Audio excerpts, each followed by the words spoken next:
I think obviously with AI, it's obvious that that is the goal of all businesses these days, and you have to think about which roles within our company are replaceable. I think it's an exciting opportunity and it's a challenge as well because there's individuals who are already at the business who we may no longer need. And I think what we've kind of said as a business right now is every time you think you want to hire another person, you have to ask yourself, could an AI do that job? I do think that the growth of employees will definitely taper off, but at the same time, we want as many AI first experts within our company because they can be 10x people as well. So I think the dynamic of who we're going to be hiring is going to change. I think we're trying to be AI first, and for example, I'm trying to think of like our next marketing hire. We need someone to help us.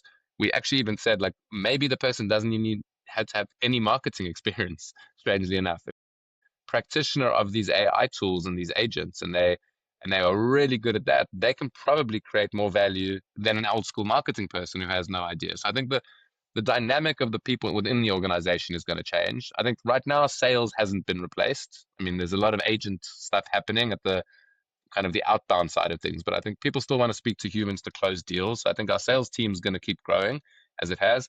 For some reason, you always need more engineers, and they're just doing 50 times more than they could be. So I don't think the team's going to not grow. I think on the more sort of servicey sides or support roles or any administrative types of roles, absolutely we're going to hopefully not hire and just be able to grow through the AI agents as well. So yeah, I think the way I think about my role within the business is I hope I am completely redundant within a couple of years because I'm an old fashioned guy. I mean I use the chat GPTs and Claude and these things to help me do some things, but I'm nowhere near where we need to be. So I think if we're going to be a true AI first company, then I imagine at some point we're going to want a leader who really gets this kind of stuff. And I'd be happy to step aside if that happened within.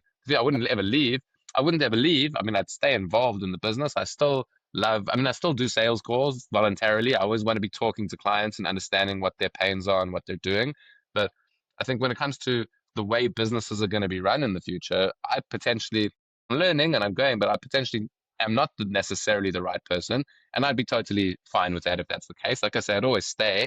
I think culture and the vibe within a business is as important and more important perhaps now even than ever. And I'm a big fan of that. And I think that's a lot of what I do within the business. But yeah, I think who knows what skill sets are going to be needed in the future.